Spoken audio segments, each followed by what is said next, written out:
Hi, everyone, and welcome back. We are joined again today by Ray McGovern, a CIA officer for 27 years who chaired the National Intelligence Estimate and also prepared the president's daily briefs under Reagan. So, welcome back, my friend. It's always great to see you. Thank you, Glenn. Same here. So, you recently published an article about Kremlinology becoming a lost art. I thought a good place to start before jumping over to more current events is to ask you though, what is criminology and what is it being replaced by? Well, If it is a lost art. hopefully it be replaced by something better than what we have. Um, I guess let me go back to when I was working as a CIA analyst. Uh, Actually, I had become relatively senior by the time that Bill Casey, the new director, came in with Reagan. That would have been 1981. And the first thing he said to the cabinet, that he was made a cabinet a member, which is a big mistake. Uh, just for those people who don't know, intelligence officials need to keep away from making policy for obvious reasons. Okay, just like you have a commercial part of your bank, and then you have the investment part. In other words, you need to have a sort of a clean delineation between the two. Anyhow, uh, uh, Casey was part of the cabinet. So at the first cabinet meeting under Reagan, it was in February of 1981. I had a friend who was there, and she shared what she heard with a Washington Post correspondent. And this is what it was. Casey came in and he says, "Well, the the oddest thing here. Um, we I found out that we don't have too many spies in Russia, and our analysts depend for 80% of their material for analyzing Russia on open sources like books and wires and newspaper." Oh my God! This is Casey. Now Casey was a big spy master from World War II. If you didn't have a spy telling you stuff, though, nothing was really worth what a spy could. And he was appropriately dismayed by how few spies we had in those days. Well, we ever had in Russia. We did have some who really came through for us, but very, very few. So that was one thing he said. Now, he shouldn't have been mystified because people who have been focusing on the Soviet Union and now Russia found it a very lucrative discipline to do what we call media analysis, to look at public statements and to the degree we get private statements to ambassadors or whatever that the Soviets in those days made, and parse them and see how they differed one from the other and see what the public things from TASS came and what was in Pravda and Izvestia. I mean, believe it or not, we had to wait 3 days to get Pravda, 4 days to get Izvestia. Why? Because they came from by mail, right? And it was a whole different thing. Anyhow, we had to analyze it, and we could make cogent analytic points by doing this. Um, Before I forget, Glenn, I have to say the other thing that Bill Casey said at that first cabinet meeting, and it was this, and this is a virtual quote: "We'll know when our mission has been accomplished, when nothing the American people believe is true." I'll say that again. We'll know, we CIA, that we have accomplished our mission when nothing the American people believe to be true is really true. Whoa. 1981. Well, it might have been it should have been 1984 to accord with that famous book, because that's where it is now. Yeah, The media interject sure. very quickly. Bill Casey, he was the CIA director when Reagan, and I guess it was Casey that launched National Endowment for Democracy as well to, I That's guess, correct. hijack civil society around the world. Yeah. That's okay. Yeah, in other words, yeah, it's the same fella. And so my point was that, they were very adept at the deception and making people, including American people, believe what they wanted to. And yeah, the NED, the National Endowment for Democracy, so-called, was simply taking what used to be the covert action staff from the CIA proper under the Deputy Director for Operations and put it out there in the open, so to speak. Many of the same officers transferred, so to speak, and worked for the National Endowment for Democracy. Eh, they were the ones behind lots of coups and regime changes and color revolutions and all this kind of stuff. And it was openly pretty much admitted that, this is what the CIA is going to do now. They're going to do it through this because it's more presentable and they can get some funding and it looks better than have a covert action staff doing this. Yeah. So, and of course, they played a huge role in the revolution, so to speak.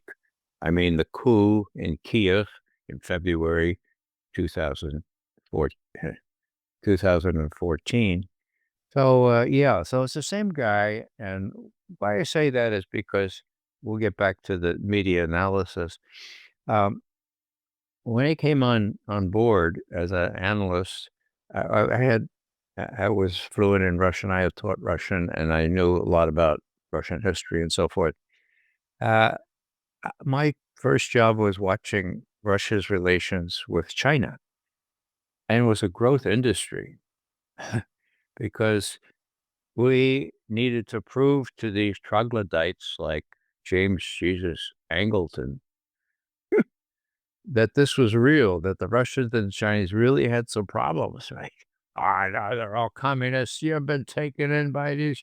So we had to depend mostly on what we saw in the media, and of course, the big charge that the Russians were making against the Chinese was great power chauvinist. You're a great power chauvinist. Chinese to the Russian. You're a great power chauvinist. So we had very little to go on except these public disputes. Now we did learn from penetrations of communist parties that this was real indeed, that these parties were being blown asunder by a communist Chinese faction. So this is a very real dispute, but we made these cogent conclusions and warned actually Kissinger and Nixon, look, these people are at loggerheads. They may hate each other for the rest of existence here. Sotto voce, if you want to take advantage of this, you probably could. Okay. Now the story goes back to 1971, 72, when Nixon and Kissinger thought, well, maybe it would be really good to get the Soviets really worried about our developing relations with China, then maybe they become a little bit more flexible on things we care about in Europe and arms control. I'm sure that will work like a charm. Now, I'm happy to say, form part of that background. Kissinger came to us, is this real? Yes, it's real. By that time, we had some satellite photography. Okay. Now, in those days, we didn't even have U2. Well, yeah, we had U2s, but we had these satellites that couldn't transmit. They just dropped this load of film in a designated area in the Pacific, usually, and then the U.S. Navy would hustle up there to try to catch up before it. But if it hit the water first, as it usually did, waterproof, take it, put it on a plane, bring it to Rochester, New York, Kodak, okay? And all the elements of what was called the National Photographic Intelligence Center from CIA would go up there and read the film, right? Well, I remember one occasion, it must have been 1964 or so, 65 maybe, when I got a call from Rochester, a friend of mine. Ray, you're going to be really happy at this. So what do you mean? Well, suffice to say that James Jesus Angleton doesn't have any more argument with you about whether this is a real conflict. Can you tell me more? No, I can't tell you more. 2 days later, he comes into my office. He says, take a look at this. 15 Soviet divisions on the Chinese border. Yeah, okay. Is that real enough? So all I'm saying here is that we had prepared Kissinger and Nixon for the reality that these people not only hated themselves and would for the foreseeable future, but that they could take advantage of that. And what I'm saying now is that Kissinger went to Beijing to prepare Nixon's visit at the end of 1971, okay? And then Kissinger went in January 1972, and guess what happened in Europe? The Russians came across with an agreement on the quadripartite access to Berlin, a real tough nettle that they had refused to budge on for decades, okay? Oh, that was interesting. We pointed out that it might be related to the Russians' worry about China stealing a march against them with you, better relations with the U.S. And then people started saying, well, maybe they can be persuaded to do real arms control. Now, the strategic arms limitation talks had already begun around 69, 70, and there was prospect for some success. But once this China thing came out, the Russians became much more interested, much more flexible.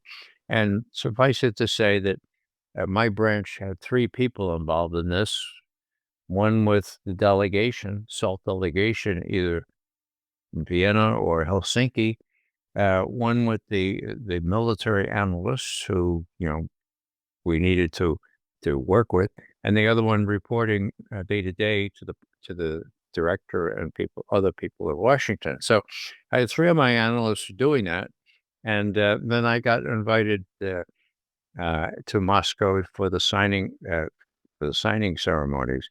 So 1972, middle of May, the SALT Accords took place, and then we were asked by Kissinger, well, is Soviets going to cheat? No. How soon could you tell us? And we went back to these people that ran the satellites, and they told about a week or 10 days, and that was enough. Doveraj, no proveraj, okay? Trust or verify. And of course, this was not the analysts. It was the really highly technical people working for CIA who deserved the credit for being able to say with some confidence, look, we worked on these things so long, they're so good now that we can verify this. So, long way of saying that now we have both. We have the satellites and we have other information. Intercepted communications are much more lucrative now. But back then, we were trained to look at the media and draw inferences from what they said or what they didn't say. Now, one little other example, the INF Treaty, the Intermediate Nuclear Forces Treaty. My God, that came out of the blue when Gorbachev said to Reagan, after they had developed a good rapport, hey, these SS-20s that we have in the European part of the Soviet Union, and those Pershing 2 missiles that you have in Europe, my God, what are they for? We already have deterrence. We already have mutual assured destruction, for God's sake. But with the ICBMs and the Sea-Launched ballistic missiles and the bombers, and we got 30 minutes to decide whether this is the end of the world or not. So let's get rid of these things, says Gorbachev. And Reagan comes back and he says, "It's serious? Well, we should try it." Long story short, yeah, They destroyed them. Okay.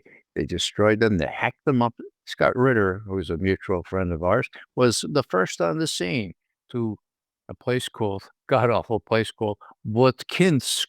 Okay. And he supervised the chopping up of these big, big missiles. And curiously enough, guess where the Oryeshniks are being produced now? I guess it's, Butkinsk. yeah, we spoke about this actually. I spoke about it with Richard about a week ago, and yeah, he was pointing out the same that Yeah. the killing off these missiles actually was killing off the town as well, because this was a key industry. But no, it's yeah, quite an interesting talk actually. So getting back to my point, you know, this is the example I was going to use. Pardon my meandering. So I was one of the briefers for Reagan's people. That meant the Secretary of State, Schultz, Weinberger, Secretary of Defense, the Vice President, George H.W. Bush. And later we asked the president, is it okay if the chairman of the Joint Chiefs also gets the PDB in the morning? And he said, of course. And that was Jack Vesey, an incredible brown shoe, battlefield commission officer from World War II. Really a pleasure to work with. Anyhow, so we briefed these people. Now, at one point, his national security advisor, very early on, was some sheriff from Texas or somewhere. Clark was his name, okay? Didn't know anything about anything. And I was briefing him this particular morning, and I had just gotten a little ticker. Now, ticker means something off the ticker machine, which is the wire services, AP or Reuters or maybe TASS, And it had a speech by Chernenko, okay, who was the guy that kind of an interim guy who was the head of the Soviet Communist Party. So he's talking about Russian or Soviet terms for entering this kind of agreement, and he leaves out one of the preconditions. And so I'm reading that in Judge Clark's anteroom. I said, oh my God, there's flexibility here. Mind you, it was the absence of something that they had always said before that with this condition. So as usual, I'd take my legal pad and I'd do a outline for a 3-minute briefing because you were lucky to get a 3-minute briefing, 7-minute briefing. Oh, that'd be real quick. And then a 25-minute briefing. Okay. So I go into Judge Clark. I said, now, the first thing I need to tell you, it's not in the President's Daily Brief yet because it just came in. But I can tell you, Judge Clark, that the Soviets have shown some flexibility on this intermediate nuclear force things. And it was though he had never heard the word Soviet and flexibility in the same sentence. And so it was a real disconnect. Would you say that again, Mr. McGovern? The Soviets have shown some flexibility on their terms for agreeing to the missiles. Tell me about that. Long story short, I did the 25-minute. Okay. And it was really effective. And all it was the absence of a clause that they had been demanding and that they didn't mention. Now, when I get back to headquarters, we usually got back around 9:30, okay? The phone was ringing in my office, the secure phone. Hello? Hello, Judge Clark wants to talk to you. He was a judge as well as a sheriff. Yeah, okay. So I talked to him a little bit. He said, oh, I'd like to follow up on that. And I gave him some more background. Next thing I know, I get a call from the head of intelligence analysis. His name was Robert Gates. Now, I knew Robert Gates because he worked for me in the 70s. But now, under Casey, he had the right idea about the Russians, and he was now my boss. Okay. So I had a message from Bobby Gates's office. No more talking to Judge Clark. Any talking to Judge Clark comes through me. Anyhow, that's kind of a vignette, but that's how things went there. And I felt myself really, really lucky to have been able to spend 4 full years one-on-one briefing downtown to the likes of Vice President George H.W. Bush, Schultz, Weinberger, um, a whole array of national security advisors, some of whom ended up in jail, and of course, Jack Vesey, Chairman of the Joint Chiefs of Staff. And, it was easy to develop a rapport with them, and it none of them were quite as obstinate or hard to incredible as Judge Clark, that the Soviets might show some flexibility. We were off and running, and when Gorbachev came in, I was able to tell Schultz in particular, Bush as well, who would listen, that they was the real deal. Okay, we could deal with them. My bosses, Casey and Gates, would say, it's just a clever commie, be careful. The Communist Party of the Soviet Union will never, ever give up power without a bloody struggle. So Schultz used to ask me, Ray, you just told me this ticker? I said, yeah, here it is. Oh, so I'm invited to Moscow. Yes, sir, you are. Just came in. I suppose says Schultz, I suppose your supervisors would say, this is a stupid idea to do. McGovern. Ray? Well, Secretary Schultz, as you probably know, I don't always agree with my supervisors. He smiled. Okay. Well, that wasn't just me. It was a whole bunch of people. Like, what's to lose? Go to Moscow. Don't pay any attention to Casey and Gates and Weinberger. Okay. So I was up front in seeing all this, and a lot of it, just to repeat the meme here, it was what was appearing in leadership statements or what was missing in them and what was appearing in TASS and Izvestia and Pravda and all that stuff. So, long story short, try to get it shorter here. Uh, this is what I still do. And as all this business came, the last couple of weeks were really frantic. People were saying, oh my God, this is the end. Trump is not a match for Putin. He's going to take him to the cleaners and we'll have nuclear war. And I'm saying, wait a second. What are the Russians saying? Oh, well, nobody listened to what the Russians said. That's what I put in this article saying, media analysis or Kremlinology is a vanishing species. But here's some. And I ran down statements by Putin, by Lavrov, the foreign minister, by Ushakov, who is the right-hand person to Putin on these matters, and by Ryabkov, Lavrov's first deputy foreign minister. And they all said, there's hope here. We think there's a room for progress. And we got about not Gorbachev. Putin said, well, I trust Trump. I think he's sincere. Now, the reaction I got from paying attention to these things was, oh, yeah, McGovern, that's just propaganda.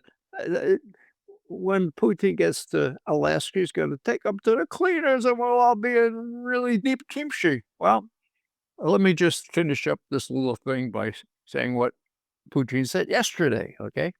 He's got his whole national security muckety-mucks, 21 of them, all lined up. And he says this, and I quote, the stage where we are with the current U.S. administration, well, it must be emphasized that the American leadership is making, quote, quite energetic and sincere efforts to stop the hostilities in Ukraine. Oh, so here's Putin going out on a limb, right?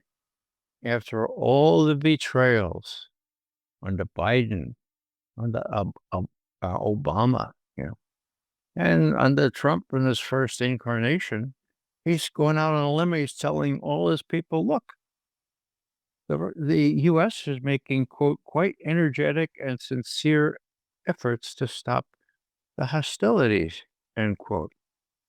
Sincere efforts? Well, yeah, with the Russians, but also sotto voce with the Ukrainians. In other words, Zelensky's in a tight spot, isn't he? And these quite energetic and sincere efforts are, I'm sure, what Putin has in mind are efforts with the people in Kiev to talk some sense into them, saying, look, we're sorry, but we never should have led you down this garden path. Uh, you really want us to fight to the last Ukrainian? Look, we could make a deal for you. Pay attention.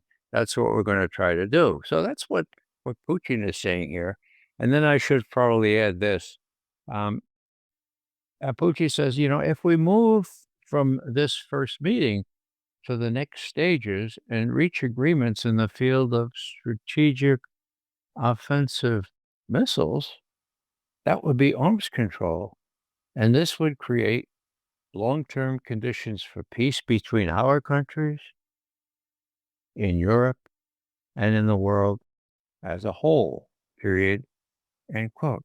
So, what I've been saying on the basis of Kremlinology, and you can read my piece for all the citations I adduce, is that they're really serious about this.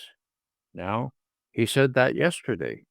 They're going to meet in they're meeting now. They're meeting now in Alaska, 3:30 Eastern time. I think that's what my arithmetic said. So we'll see. Uh, if I'm wrong, it wouldn't be the first time.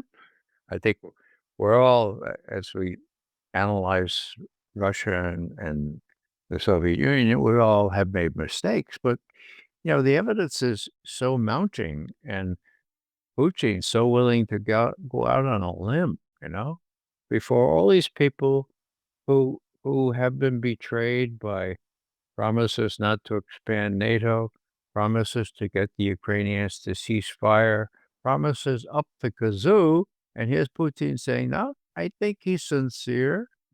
I think they're energetic even in trying to solve this thing." So, yeah, am I an outlier? Outlier? Well, Glenn, I am because you've interviewed most of my colleagues.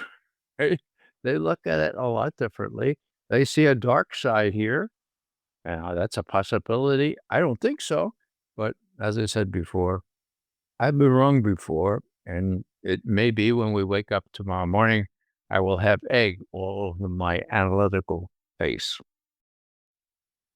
Yeah, but you do make an excellent point, though. That is that no one listens to Russia anymore. That is, you can assess, what they're saying, as you said, what they're leaving out, how the language shifts, and uh, but this is not really how we work anymore. It seems as if we already have an established policy. I'm not sure if it's informed by ideology or money interest, but it can't really be contested. And often I get the impression that the role of analysts is simply to get the information to confirm this this argument which has already been made, and this assumption about the intentions of the opponents. And under no circumstance can you ever humanize the opponent. Under no circumstance can you suggest that the Russians may have legitimate security concerns. And I mean, it's a lot of self harm built into this, I think, because if what you're saying is how you should approach the topic is, well, first you have to recognize that the Russians actually have security concerns and interest, and then you have to address, look at how Russia is seeking to pursue this.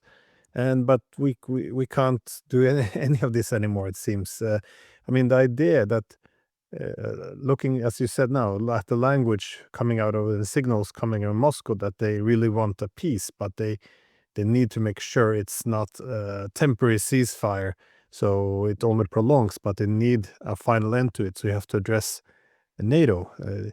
You can't say that in this country. We have you're not allowed to mention that NATO might be provocative. I mean, indeed, like it's the world's largest military alliance and anti-military, anti-Russian bloc seeking to push Russia out of Europe. No, this is just about democracy. It's so the analysis isn't really there, and it seems to be replaced. I'm not sure if you think the think tankers having replaced the analyst or what exactly has caused this, um, but the United States has excellent intelligence services. He's got smart academics. It has the John Mersheimer, Stephen Walt, Jeff Sachs. I mean, there's plenty of people to pick from, and uh, but you don't see their analysis anymore. Indeed, when Trump's admin goes forward, he sends Witkoff, the real estate guy, to solve all the problems in the world from the Middle East to Russia. And yeah, just very quick, I think to come to the defense of Trump here, I can understand, because in the first administration, intelligence community came after him, and yeah, the so-called deep state. So I can understand why he rather have a loyalist he trusts rather than expert class, which he sees has been corrupted. But it's just yeah. Sorry. Yeah, no, I was gonna say that the Financial Times 2 days ago came out with a mournful effort and say, "Oh my God, he doesn't have any Russian experts to advise him."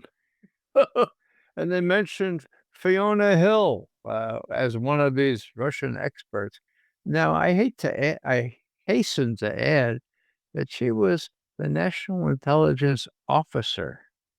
So that's the person ahead of all analysis and collection, at least theoretically, and operations for the CIA and for the intelligence community for 2 years. Okay, so she was pretty much she was in place when uh, the NATO people approved this plan in Bucharest that Ukraine and Georgia will become members of NATO. Crazy, crazy stuff. A crazy provocation. So the kind of experts they have in there now are people all chosen by the likes of Fiona Hill, who in turn was chosen by Richard Pipes, the infamous historian of Russia, uh, Polish by origin, who sucked Russophobia from his Polish mother's breasts. I mean, that's the way it works. Brzezinski, Richard Pipes, they were a menace, and they educated a whole class. Luckily, I came before that. I came a couple of years before Pipes came to Harvard, okay? I had a fellowship to Harvard. I decided to do area studies at Fordham because they were much closer to the people. They had people there that knew Russian history firsthand and were not conditioned by Polish or Ukrainian or whatever parents or whatever. So I felt myself lucky there, but that's what exists there. Now, I pointed out in one of these articles that Fiona Hill famously, a couple of years ago, she said, "Look, here's the picture. Putin wants to drive the United States out of Europe. And he could add, this is in a New York Times op-ed, and he might add, and don't let the door hit you on the backside on the way out." And the New York Times publishes prominently as an op-ed, and there's an incredible graphic. I don't have it with me right now. It shows Putin kind of seeing it open the door and all these 5 presidents, cowering and all. It was bullocks, okay? There's not one scintilla of evidence that, as Biden claimed, Russians are gonna not stop. They're not gonna stop at Ukraine. They're gonna go take Poland. They're gonna take the Baltic states. Bollocks, as the British say. There's not one scintilla of evidence that before the coup in Kiev, the Russians had any any real intentions to right things along their border at all. Okay. So when you get these people saying these things, and it becomes sort of accepted wisdom, and that's what the Financial Times is really missing now. Oh, there are no Russian experts there. Well, my reaction to that was that's to the good. I mean, Witkoff is probably better than Russian experts of the kind that were trained by Richard Pipes and Zbigniew Brzezinski. There's a similar in France. There's a French general, Burkhard, who recently stated that yeah, Putin considers France its main enemy in Europe. I mean, and they just say this, and it's. I'm always curious. What do they base this on? I can imagine, the British, Germany, all of this would certainly come long before France, but still, it's just these statements which are intended to serve a purpose, threat inflation, anything, but it's not real. And as you said, this is why I can understand why Trump is reluctant to bring, the experts who advocated for expanding NATO in 2008, who toppled the government in Ukraine, undermined the Minsk peace agreement, rejected security guarantees for Russia in 2021, sabotaged Istanbul, boycotted diplomacy for 3 years. I mean, these are the experts he should lean on. I mean, I've seen Michael McFaul and Hillary Clinton, trying to tell Trump over the past 24 hours what he should do in Alaska. And, Yeah. it's pretty much the same as we hear from Rutte. And it's just, put in all the respects power, just tell him ceasefire or we'll go to war pretty much. Just said more weapons, sanctions. I mean, I don't understand it. If you see that the war is being lost, and it's not even being lost, it is lost, it's over, and the only peace agreement you're willing to accept is Russia's capitulation, it doesn't make any sense. Yeah. Even the Daily Telegraph today, did you see the headline? Ukraine is lost. Oh, I missed that Give one. it up. Now we might have to prepare for what happens now with the Russians coming into Western Europe. So Ukraine is lost. That's true. But now we have to watch what's coming on. Now, in my view, people are making a lot of money out of this.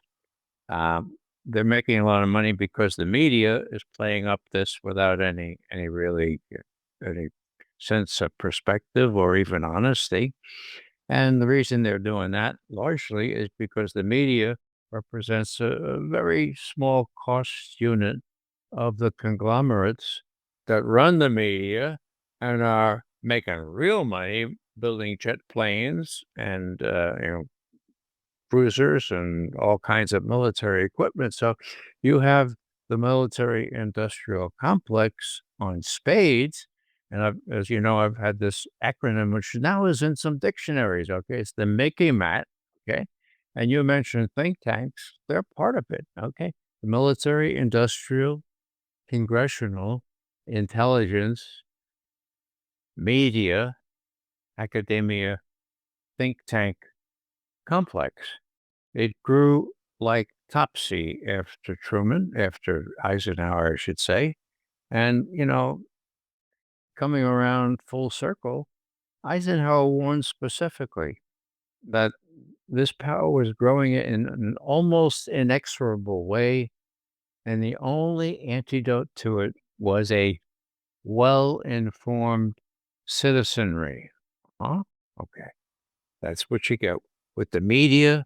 I should say that's what you don't get with the media because the media is controlled, as I say, by the rest of the Mickey Mat. Now, it's not hopeless because we have alternative media. We have lots of people. You have a wonderful audience now, Glenn. I compliment you on that.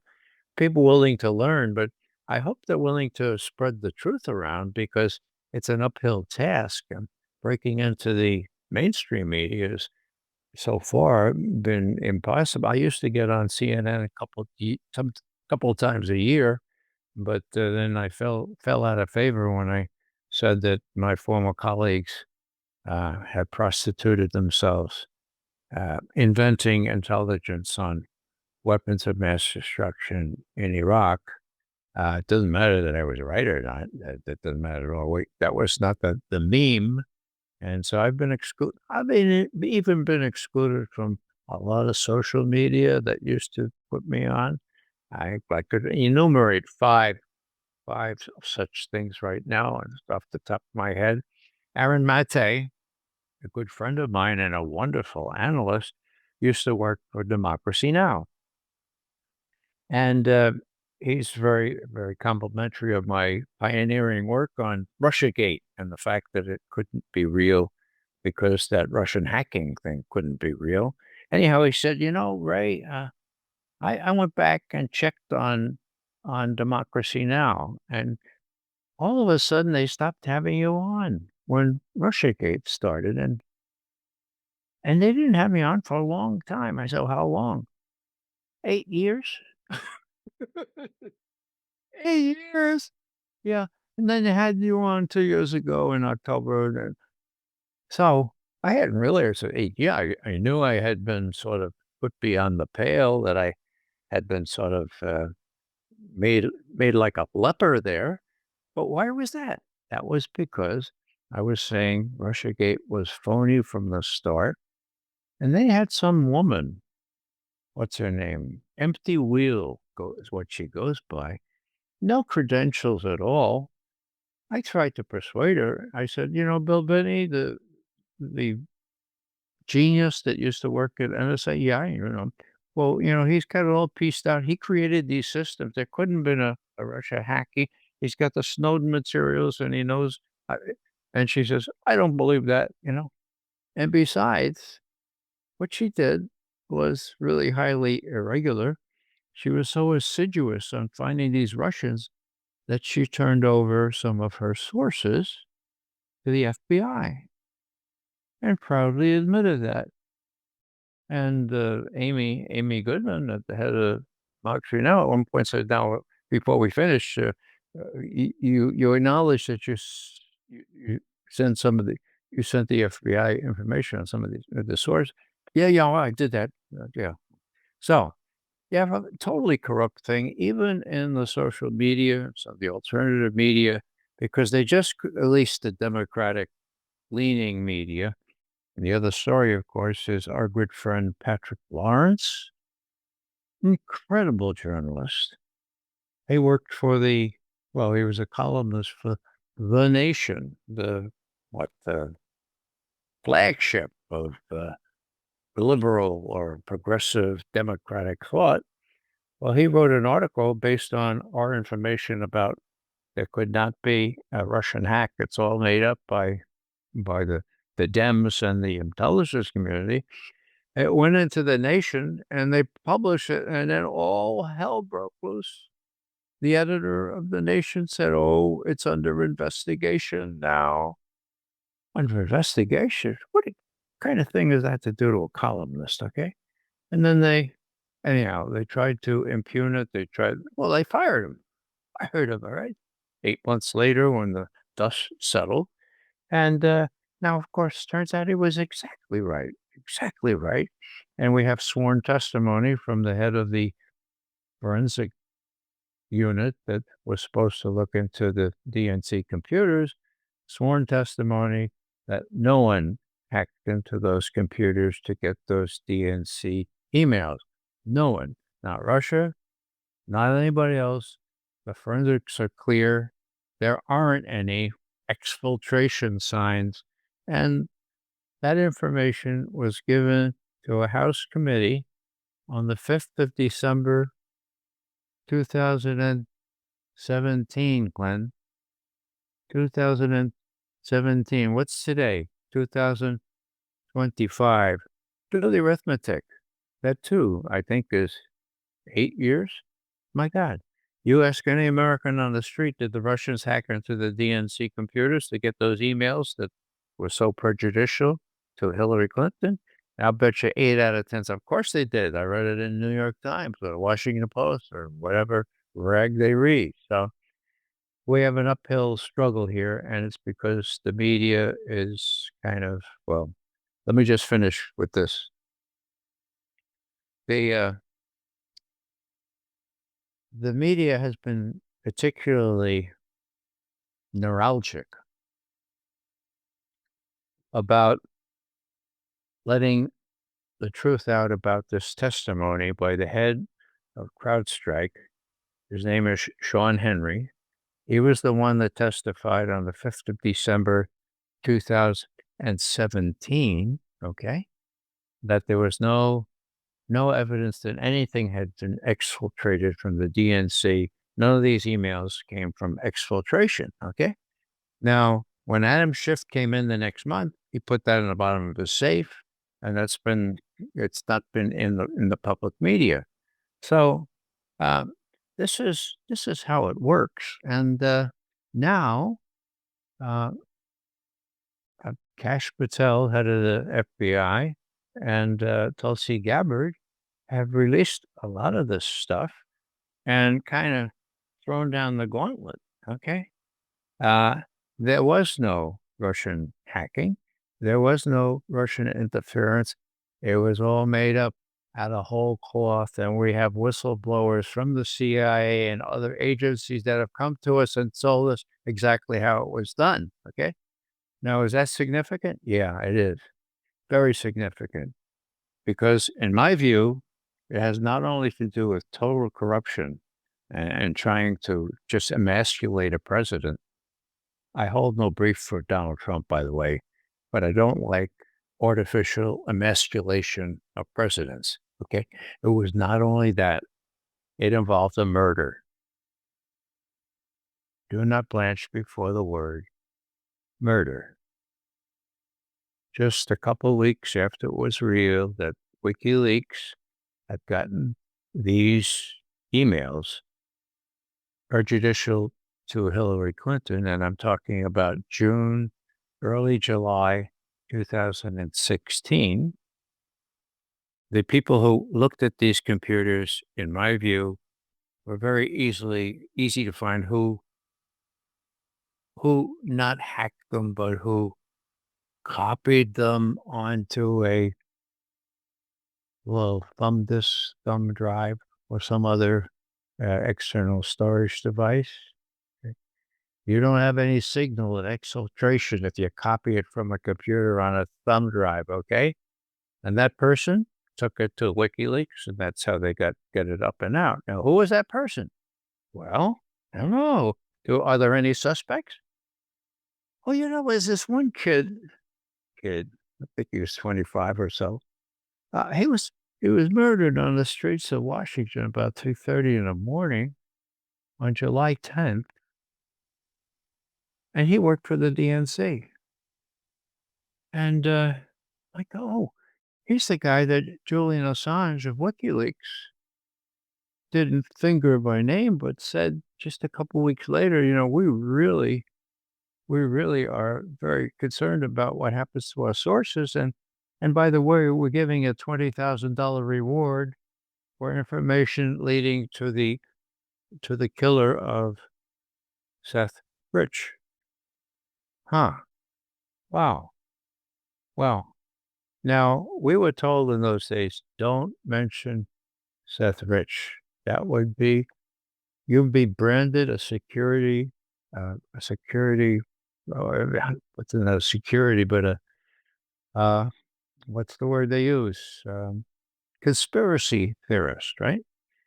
And in the initial part, we're told that by reliable people. So, but when Jeff Gerth, a really good journalist who worked with Cy Hirsch on many of the things for the New York Times, he's a real veteran. When he was given the job to write a real detailed piece on this farce about Russia Gate, and particularly how these emails wound up with WikiLeaks. He wrote a 4-part series for the Columbia Journalism Review. I mean, big time, right? Okay. Now, it was comprehensive. He spent a year doing it. And what's missing? Oh, it's missing that Sean Henry testified on December 5th, 2017, that there was no sign of exfiltration. So I called Jeff up. I said, Jeff, he's a very nice guy, by the way. Talk to me. I said, well, how come you're out to draw this picture and you don't have any mention of this key part of the picture? Did you know about it? Of course I know about it. Well, why is it in your piece? Oh, it's not in my piece? No, it's not in your piece. Did you not know that? Well, they must have taken it out or oh, it was so painful. They kept sending me they'd send me a new draft and they wouldn't even point to what the changes were. So finally I said, oh, God, if I give it to you, will you pay me finally? And that's what happened. So Jeff, you didn't realize that they cut that out? No, I didn't. Oh my God, they cut that out, huh? Okay. Now this is the Columbia Journalism Review. Why is that so neuralgic? Because it not only has to do with Russiagate, but it has to do with the deep state, the Democrats, and the people that Tulsi Gabbard now has to face into in running a gauntlet between these folks because she's told the truth.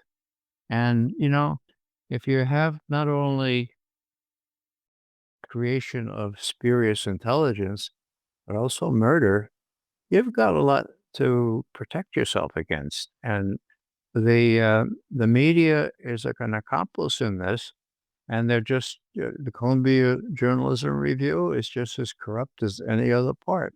Another story about the Columbia Journalism Review.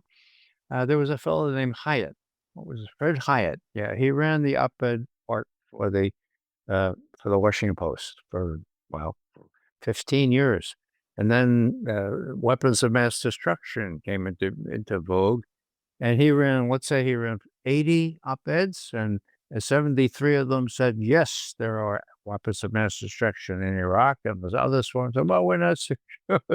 So it was a farce, okay? So they get him up to the Columbia Journalism Review, okay? And one of the young students, aware of all this, no, Mr. Hyatt, tell me, um, you have just said again that it's flat fact that there were weapons of mass destruction, and most of your op-eds said that. How do you explain the situation now that it's proven there were none? And you know what he said? He said, "Quote, well, uh, if the weapons of mass destruction weren't there, we probably shouldn't have said they were." End quote. I was with my patron, Bob Perry, Robert Perry, an investigative journal second to none. He and Cy Hirsch are about the best in the business. Okay, he trained me to be something like a journalist rather than an intelligence officer. So he says to me, when Hyatt says, if they weren't there, we probably shouldn't have said they were. Bob sticks me in the stomach and he says, Ray. Yeah, I thought that was sort of a cardinal principle of journalism that if something isn't true, you're not supposed to say it is. Thank God. So that's the kind of stuff you run in with journalism. Now, if you have people who know the trade of Kremlinology, and as I say, we're a dying species. You can still piece together important things of what's going on. And again, I go out on a limb here because that meeting is just now uh, 29 minutes old in Anchorage, okay? And they may decide to destroy the world for all I know. But if they come out, as I've predicted they've come out, they're going to work toward not only solving Ukraine, but having a better relationship between our two countries, which I think both presidents want. Then I'll say, look, you really should pay more attention to people who know how to do Kremlinology and have had certain successes with that in the past and not pay attention to all this other distraction stuff. And, people who like to pontificate or people who like to kind of ruminate without having any real solid basis on the basis of what the Russians are saying or doing to rely on.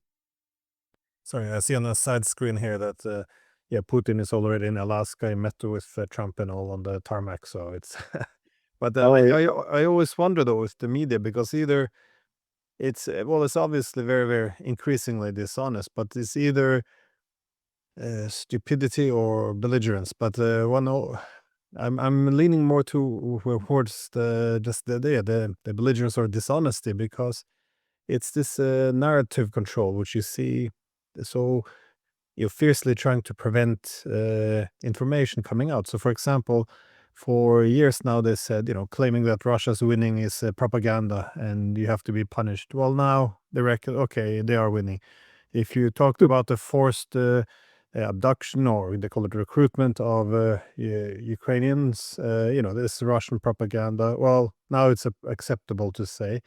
Um, the sanctions, I remember I said from day one, this is going to work. All this is Russian propaganda. Well, now now you're allowed to say it after all. And then the corruption in Ukraine, propaganda, not anymore. Zelensky being an authoritarian, well, this is straight out of Putin's mouth. But now, of course, we can put it on the front pages of newspapers. It has been permitted. And same as the high Ukrainian casualties and now we get the impression that even you're allowed to soon we might be allowed to talk about NATO expansion as a source because I saw Politico and some others arguing, well, perhaps if Ukraine can join the EU, then we can take NATO off the table. So suddenly we soon will be allowed to speak about NATO expansion as well. So it's like a gradually, the reality catches up. But what I find fascinating about Russiagate is not just how severe it was in terms of bringing us to this horrible point where we're actually now fighting a proxy war, but all the journalists who are pushing this nonsense, the headlines every single day for all these years, now that this has been debunked, this was fake news. There's no interest. Nobody wants to uh, account for what they did, that this was wrong, this was incorrect. They were spreading fake news. If it was not on purpose, at least set the record straight. But there's nothing. It's That's just, exactly right. yeah. Yeah. And this is the disappointing part. No accountability, no, uh, yeah, wanting to effectively, remove that foundation for all these conspiracy theories that the Russians are interfering everywhere. I mean, Russiagate is why we're not allowed to speak about Russian security concerns without being called an agent of, Russian hybrid warfare. We should clean house. Like this is, this is Yeah. a massive problem, a little bomb that built itself up in our political and media system. Well, yeah, here's an example. Fred Hyatt, did I mention him before? Op-ed head of the Washington Post, the fellow who said we should have said it going true. Well, was he cashiered? No. He he stayed on for, I forget, 5, 7, 8 more years until he died in place, you know? I mean, hello? So, you're right. The thing is, nobody is ever held accountable, and instead of admitting their mistakes, the New York Times runs an op-ed by John Brennan and James Clapper, who are the prime not suspects, the prime practitioners of all this stuff, okay? And then they have David Sanger, who's their man in place, that is the intelligence community, write a florid sort of thing, say, "Oh, no, no, they got this wrong, and they got that wrong," and, "Oh, yeah, well, it says that in what Senator Grassley released, but that's not true. It's all a Russian." Guess what it is? It's a Russian misinformation, disinformation. So you're right. Accountability is the key.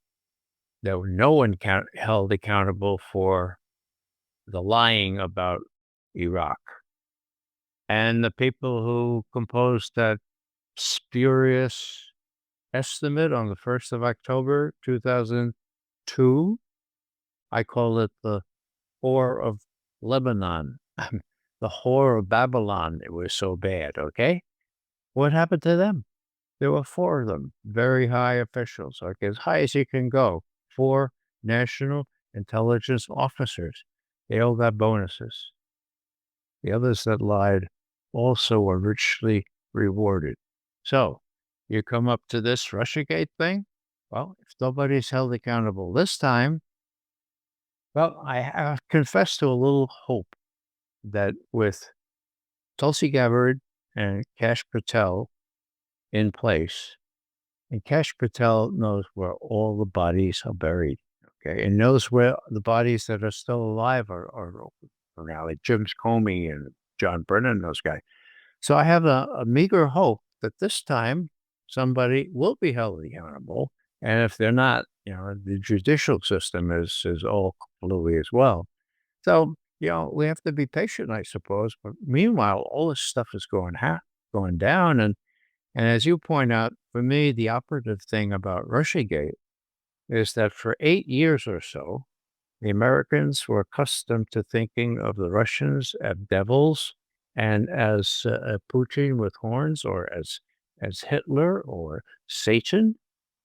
Now, I was accused of being a one-act pony during those years because of the tenacity with which I followed this. And one radio guy I used to talk to, he says, "Yeah, Ray, for God's sake, why do you keep harping on this?" And I said, "Well, wait a second. I guess it's because Russia has nuclear weapons. I guess that's why I keep harping on it." Okay? And if you look at it in a broader sense, we came very close to a nuclear exchange at the end of Biden's office, closer than I've seen us in many years, and I've been around for a while. Okay. Now, why would that have been possible? Because most of the American people had been brainwashed in how evil the Russians are. And if 80%, if not 8, maybe 70% now still believe that the Russians are responsible for Donald Trump and defeating Hillary Clinton and so forth. So, yeah, it's a consequential thing when you falsify this information and when you have the press itself as a facilitator of all this, as well as the deep state and as well as the Democratic Party. And if you have them being very defensive, not only for what they did, but for maybe being implicated in the murder of a young official who worked for the DNC. I say that because I become more and more convinced that that is the case. And I look at the FBI, how they've evaded accountability by denying to the courts, mind you, that they have any files on Seth Rich. Well, they have files up the kazoo. It'll be really interesting to see if Kash Patel, when it gets down to these nitty-gritty sort of things, will hold to account the people who are supposed to release this to the court, not just to this or other person, to the court. There's one case that's been going on for about 8 years now. The FBI has lied about 3 or 4 times. I think Kash Patel knows that, but I think he's biding his time. He doesn't wanna bite off too much, to chew for the nonce. That's my guess on that. Yeah, because well, the legacy of all of this is not just war with Russia, polarized political system, and lack of trust in the media, but the way you fix this problem, you air them out, you you clean up, stop always doubling down. But anyways, I think we're both probably gonna go and watch the Putin Trump meeting. So thank you as always for your time, and I hope we can come back on soon. It was fun, Glenn. Thank you very much for having me.